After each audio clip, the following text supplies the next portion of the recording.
Di atas sajadah, Kara bersimpuh.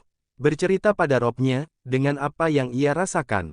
Hatinya semakin sakit, padahal ia tidak tahu apa yang terjadi dengan kekasihnya, tetapi seolah ia memiliki indera keenam, dan hatinya berkata kalau Jati sedang tidak baik-baik saja.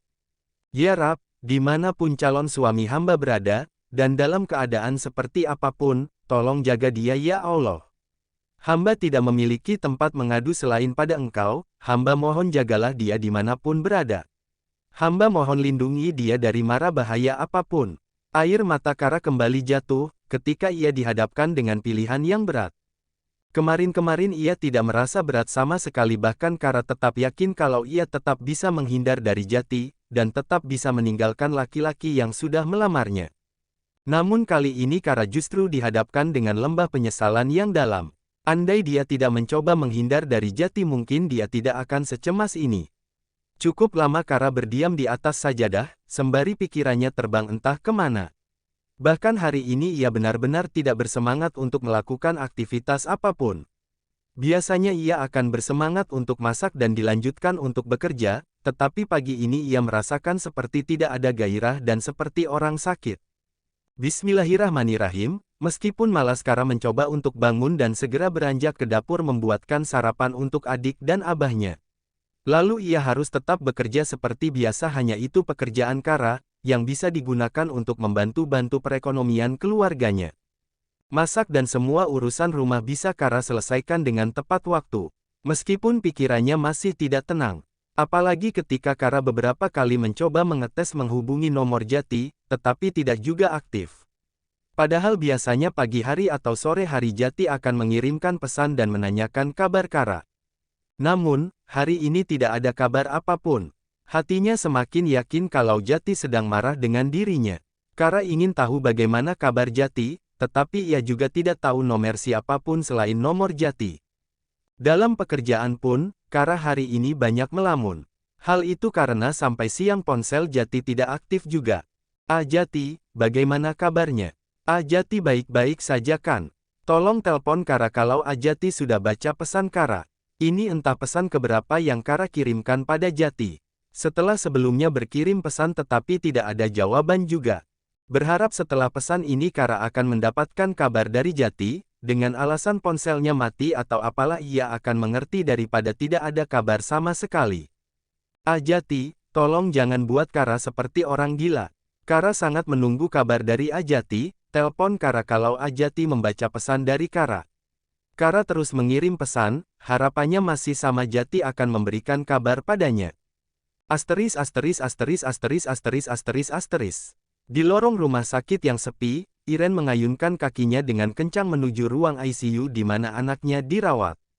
Diam-diam Tommy pun menyusul sang istri selain ia takut terjadi apa-apa dengan istrinya. Laki-laki parubaya itu pun ingin tahu bagaimana kondisi anaknya saat ini.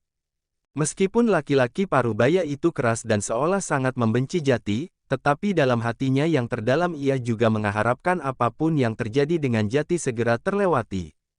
Dewa, Jati mana? Meskipun jarak Iren dan Dewa masih ada beberapa langkah, tetapi Iren yang sudah sangat penasaran dengan kondisi Jati pun langsung mencecar Dewa. Dewa yang sedang gelisah pun menatap Iren yang terlihat sangat cemas. Jati ada di dalam Tan, tidak boleh dijenguk dulu. Dewa menunjuk Jati yang ada di dalam ruang ICU. Pandangan mata Iren langsung mengikuti jari jempol Dewa yang menuju ke jendela kecil yang bisa digunakan untuk melihat kondisi Jati. Tubuh Iren langsung bersimpuh ketika melihat kondisi anaknya, di mana tubuh laki-laki yang pernah hidup di dalam rahimnya hampir tidak terlihat karena banyaknya alat-alat medis yang menempel di tubuh Jati. Jati, sayang kamu kenapa nak? Cepat bangun sayang. Mama ada di sini, jerit Iren dengan tubuh masih bersimpuh di atas lantai. Tan, jangan kayak gini Tan, Jati pasti sedih kalau tante kayak gini. Ucap Dewa sembari memegang pundak Iren agar wanita itu jangan seperti itu. Selain malu dilihat oleh orang-orang, Dewa juga yakin kalau Jati bisa merasakan kesedihan itu. Diam kamu, ini semua gara-gara kamu pasti, Jati kecelakaan gara-gara kalian yang membuat Jati balapan liar kan.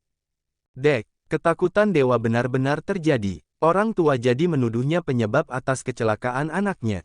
Tan, jangan kayak gini Tan, Jati pasti sedih kalau tante kayak gini, ucap Dewa sembari memegang pundak Iren agar wanita itu jangan seperti itu. Selain malu dilihat oleh orang-orang, Dewa juga yakin kalau Jati bisa merasakan kesedihan itu. Diam kamu, ini semua gara-gara kamu pasti, Jati kecelakaan gara-gara kalian yang membuat Jati balapan liar kan? Dek, ketakutan Dewa benar-benar terjadi. Orang tua Jati menuduhnya penyebab atas kecelakaan anaknya. Dewa hanya bisa menunduk ketika mendengarkan makian dari Iren. Laki-laki itu tahu bagaimana hancurnya seorang ibu ketika melihat anaknya terbaring antara hidup dan mati. Belum untuk kembali hidup normal Dewa pun tidak tahu, karena dokter sendiri mengatakan Jati mengalami luka yang cukup parah terutama bagian dada dan kakinya. Maafkan Dewa, Tan, tapi Dewa sebelumnya sudah mengingatkan Jati agar tidak mengikuti balapan itu, tidak seperti yang Tante katakan. Dewa menasihati Jati, tetapi Jati justru mengatakan kalau ada apa-apa dengan dirinya kedua orang tuanya akan bahagia. Jati sedang banyak masalah malam itu dan bukan hanya Dewa yang menasihati Jati, semua teman-teman kita menasihati Jati, Tan, tapi tidak ada yang berhasil menahannya, jawab Dewa. Ia tidak mau disalahkan begitu saja, karena Dewa tahu Jati seperti ini juga pasti ada andil dari kedua orang tuanya yang mungkin saja memang sedang ada masalah dengan Jati dan mengakibatkan Jati malam tadi benar-benar berbeda. Mendengar jawab Dewa, Iren pun hanya menundukkan pandangannya, ia benar-benar dihinggapi rasa bersalah. Yang dikatakan Dewa ada benarnya, Jati pergi dengan keadaan marah, tetapi bukan berarti ia senang mendengar anaknya seperti ini. Tidak ada orang tua yang senang dengan melihat anaknya terbaring berjuang hidup dan mati. Karena tante sudah datang sebaiknya Dewa pulang Tan, pamit Dewa dengan sopan, tetapi lagi-lagi Iren yang masih marah dan terkejut dengan ini semua pun hanya diam saja tidak menjawab ucapan Dewa. Setelah tidak ada jawaban dari Iren, Dewa menghampiri kaca di mana di dalam sana ada Jati, meskipun ia tidak sepenuhnya sadar tetapi Dewa yakin kalau Jati akan mendengar ucapannya. Jat, gue pulang dulu ya, lu cepatlah sembuh. Gue tahu lu itu kuat, bukannya lu yang selalu bilang kalau lu itu adalah orang paling kuat, dan sekarang buktikan kalau lu memang kuat sekuat dengan nama lu Jati. Kita semua di sini tidak henti-hentinya doakan lu biar sembuh dan kita akan berkumpul lagi. Dewa berpamitan pada Jati, besar harapannya kalau Jati bisa mendengar ucapannya dan memotivasi dirinya untuk sembuh.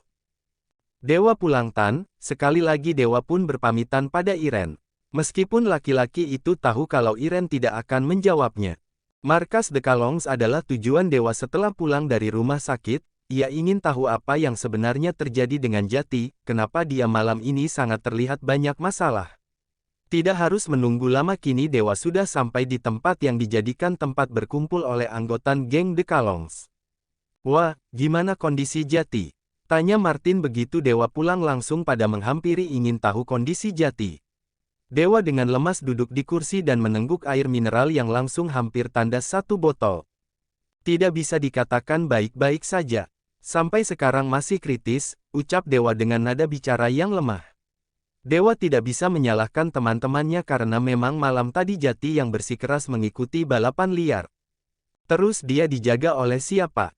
Kali ini Padi yang langsung mengambil alih pertanyaan untuk Dewa. Nyokapnya, mereka marah pada kita, karena menganggap kita adalah penyebab Jati seperti itu, padahal gue udah larang sampai capek tapi sulit untuk membuat kepercayaan pada keluarga Jati. Dewa menghela nafas dalam. Ponsel Jati di mana? Tanya Dewa pada anggota yang lain. Padi yang memang dipercaya memegang dompet dan ponsel Jati pun mengambil dan memberikannya pada Dewa. Dewa yang memang sangat penasaran dengan yang terjadi pada Jati pun langsung membuka ponsel Jati. Mungkin saja dengan membuka ponsel Jati dia akan tahu apa yang menjadi penyebab Jati bisa sefrustasi semalam. Untungnya Jati memang tidak pernah merahasiakan pin ponselnya sehingga Dewa pun masih ingat pin ponsel Jati.